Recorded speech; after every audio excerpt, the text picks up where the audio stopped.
Now,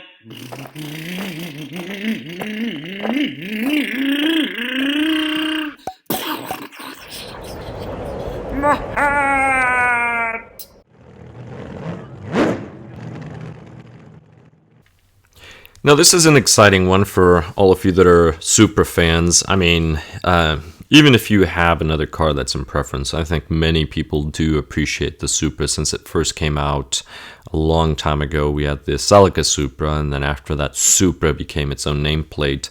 And in the 90s, when the Supra Twin Turbo came out, it was... I don't remember the torque, but the engine was a highly revered engine, even to today's standards, just because of the quality materials that Toyota put into it and invested. But it was 320 horsepower engine versus the Corvette was probably doing about 280 at the time. Maybe less, maybe more. Somebody can put it in the comments and let me know, but it was definitely nowhere close to 300. Well, I guess 280 is close enough to 300. But we have the Gazoo. Now, one of the things that is nice about this one is it's going to come with a larger wing. And the reason why I say that's nice is many people are going to want to buy this vehicle and probably replace the system to make it go faster. So wings kind of come in handy. Now, this is the 2.0. So the 2.0, we have the wheels 6mm. Now I do have more than one 2.0, and I do love them. I love the controlled drift. I mean, once you get used to driving them, they're awesome. But just like the other 3.0, and I'm referring to the Corvette, so if you've seen some of my other videos with the Corvette, notice that I took the 2.0 rear on the fronts. These are interchangeable. The front and rears are interchangeable. If you actually just change the body mounting system, they're the same. So what we see with the Gazoo, we actually see that the body mounting system is the same as the Corvette. So it uses the same clip systems. Now there's plus and minuses to this system, and the plus and minuses are that it's very easy to mount the body. It's a very clean look, but you hit anything, say a curb, the body's going to just fly off. So if you're planning on, say, doing club racing, not the best body, especially if the transponder is mounted onto your body, because you're going to lose it. If you hit a wall, body's going to fly off. Now you could say, well, don't hit a wall. Maybe you're doing rookie. I mean, keep in mind, most of this information is for beginners and, well, non-beginners as well. But that's something to keep in mind. And if you mount the transponder on the actual chassis somewhere, maybe on top of the receiver box, your body flies off. Well, that's fine. But then you have to put the body on. You can't race without the body. It's the Corvette body is quite heavy, so that would be quite an advantage. But if you look at these dimensions, look at the Corvette. It's 204 millimeters wide. So that's how wide the track is. With this one, you're looking at a very, very similar width. Now, if we go here, it says 204. Over here, it says 203.5. So 8 inches, 8 inches. So there's some rounding when it comes to the millimeters. Then again, 0.5, that's not much of a difference. The difference in the offset is going to be in the wheels. That's the case with the Corvette, going from the 2.0 to the 3.0. One of the nice things about this car coming out is now we have another wheel and tire option. So if you do have a Corvette, now you have these slicks that you could use for your Corvette. I mean, Corvette tires, once you add power, they go out pretty fast. My fronts, I mean, I wore out the fronts super fast, so I had to switch them. There's no traction. I mean, it's like driving on ice once you wear them down to that level, unless you sauce them up and then kind of revive them, put some oils back in there, which is possible. But I'm actually looking forward to using these once they come out and they're for sale. Now, one of the big differences between, other than the body, between the 3.0s, so this one's advertised as a 3.0, is the tub. This tub is actually shorter on the Supra. It's longer on the Corvette. If you look at the wheelbase is 273, but I'm going to bring your attention to the distance between this center brace for the shaft right here and here. So this section here, as well as the receiver and the ESC. Notice that's where the spacing is compared to the 2.0. Now let's look at the 3.0. So if we look at the 3.0, this is a 2.0 on top. 3.0, see how it has more space? That's where the space is coming from. So the 11 millimeter difference between the two, oh, sorry, it's more than 11 millimeters. That's a 272. And this one is 288. So you're looking at 16 millimeters. So that's a centimeter, over a centimeter, centimeter 6. That's this space here. So the electronics, notice the electronics are spaced the same. And if you've watched some of my other videos where I compare the 3.0 to the 2.0, this is the Corvette to one of my Mustangs, I compare those gaps. So that's really the difference. Therefore, the Toyota Supra is a shortened Corvette as far as the chassis. Now, again, as I mentioned, front and rear suspensions, these are interchangeable between the 2.0 and the 3.0. They are the same thing. Mounting system is going to be the same as the Corvette for the Supra. Notice the diameter for the wheels, 73 and 73. So I think the Toyota Supra will actually look pretty cool with the same diameter wheels as the Corvette, but a slightly shorter chassis, just because it'll make the tires and wheels look meatier and a bit larger in the vehicle. Now, the question is, a possible question, should you get a 2.0 or one of the 3.0s? It depends on the driving.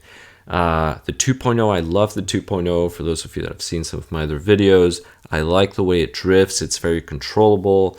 The 2.0 is faster on a straight line out of the box compared to a 3.0. So if you've watched some of my videos, I'll put a link of the description below. The 2.0 with the Mustang body, that one out of the box will do about 39 kilometers per hour, which is about 24.2 miles per hour. The Corvette 3.0 will do about 35 kilometers per hour, so that's 4 kilometers less. Miles per hour would be 21.7 roughly. So you're looking at over 2 mile per hour difference. It's about 2.5 miles per hour difference, which means that this one here will probably be somewhere in between. I don't think that 1.6 centimeter in length difference is going to be that much in weight, given the detail of this body, and the Corvette has a lot of detail as well. But maybe the body is also lighter on the Supra. Keep in mind the Corvette has a very heavy body. Just to give you a difference in the weight difference between the 2.0 and the 3.0 when I weighed them, the 3.0 Corvette was over 300 grams heavier than the 2.0. And just the body alone, if I recall correctly, I'll put a link up to the video, I believe it was over 150 gram difference just between the body. So if this chassis is a little shorter, it's going to save some weight. If the body is lighter, it'll save some weight. So given that it's the exact same motor, same ESC, the gearing is going to be different, and the tire diameter is obviously different based on these numbers. But I'm expecting this car out of the box to possibly do about 37 kilometers per hour. So say about 23 miles approximately per hour out of the box, which is great for an RTR. It's fabulous. Now, some of you, again, will probably look at this car and you may want to do a VXL system. VXL systems are fine, they're great, but consider a short course system instead, like a Hobbywing Easy Run 3660 motor. Those motors do not heat up as much, they're quite torquey, and it's easy to achieve speeds. I mean, you can easily take these cars above 70 miles per hour if you do some adjustments. One of the things that I'm anticipating is your tires will probably become unglued at that speed. So the Corvette, one of the issues that I caught at first, if you watch that video during speed runs, the tires would become unglued, balloon, hit the body, and just fly in the air and crash. So you may want to go through this, get an X-Acto knife, cut the tires off the wheel, and then make sure that you get glue inside. On the Corvette, it was just a surface job that the factory did for the gluing. So once you had speed, these tires just kind of balloon and then they tear. As soon as they tear off the wheel, there you go. Bye-bye car. So you're going to want to reglue these, that for sure. Now on the Corvette, I did add a buggy wheel. This one has a nice large wheel, so maybe you won't need that. But you may want to consider removing the rear end of the vehicle. That's going to be a possibility. So this is another piece. Just remove that so air can just flow out of there.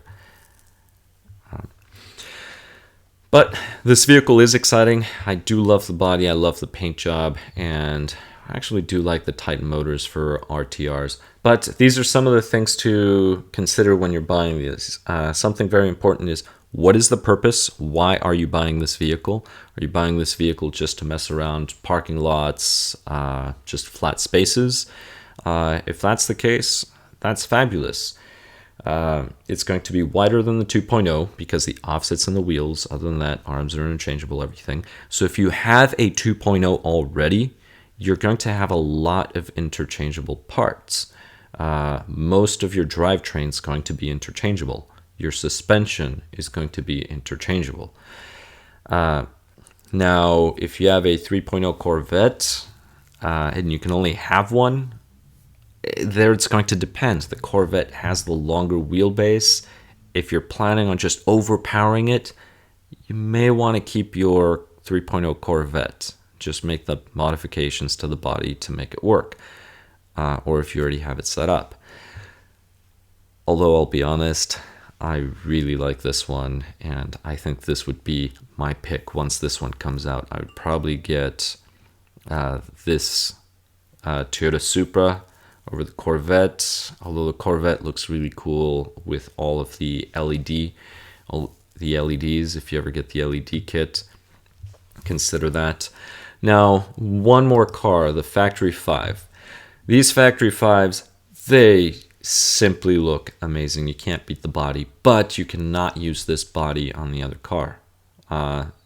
If you look at the body, it's almost 10 millimeters narrower, and that comes from the wheels. It's the wheel offset.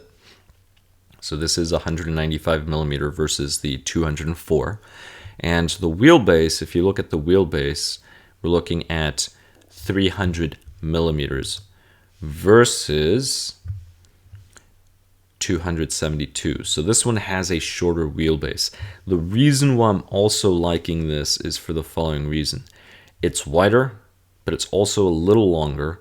So I'm hoping this thing drifts like the 2.0, just a bit larger scale. If that is the case, that will be awesome. Now, I know I mentioned the Corvette 3.0 being slower than the 2.0 on a straight line, but once you track the two, if you start, say you make a track on your parking lot, just parking lot track, or if you go to an actual track and say you go on a Fortec class, the Fortec 2.0 is going to take the 3.0 on the straight every time. But once you're looking into the turns, the 2.0 scrubs quite a lot of speed off while drifting on those turns, which is where the 3.0 sort of catches up, because the 3.0 doesn't drift as easily or as much as the 2.0. So maybe this one will be a car that's somewhat in between. So I'm really looking forward to that, because I do like that drifting style of the 2.0, which I honestly wish the 3.0 had for comparison. So ultimately, it's going to be, I mean, it's your money. Buy whatever you want. Buy them all. That's my recommendation.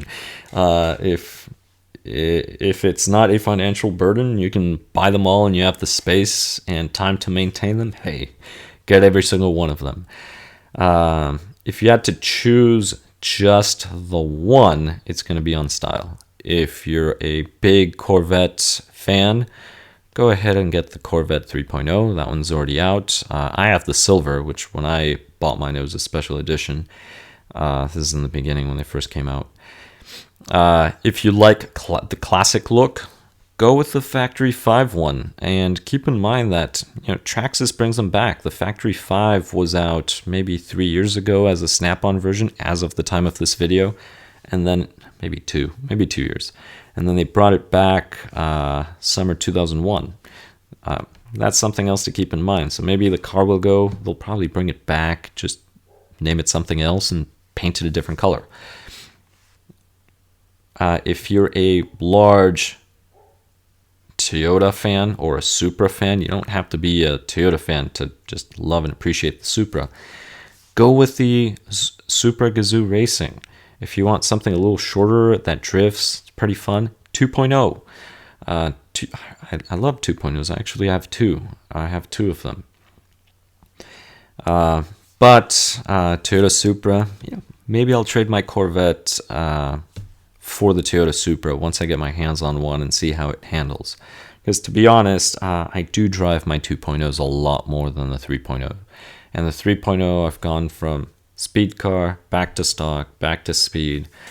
And I don't really know what I like doing with it. But for those of you that have the 3.0 Corvette, just put in the comments. What do you like about it? Do you prefer it over a 2.0 if you've had a 2.0? If not, do you think it's a better box stock car for speed runs? It doesn't necessarily have to be a rocket ship. It doesn't have to go 70 miles per hour all the time. But even if you bring it up to, say, 35 miles per hour, is that pretty fun? So go ahead and drop it in the comments. And if you have not subscribed to the channel, please go ahead and subscribe. Comment, what are your opinions? Do you like the paint? Do you like the way this body looks? For those of you that have the Corvette, are you planning on putting these wheels and tires on? Please feel free to share the video as well. And hopefully we do see this soon. Traxxas is advertising this car for $349.99 as of this video. When it comes out in shops, it'll probably be the same $350. Sometimes there's even a, some shops may sell it for $330. We will see. But I'll catch you on the next one. Please subscribe if you have not, and please comment below. Cheers. What? Oh, my hair! My tongue! My rod!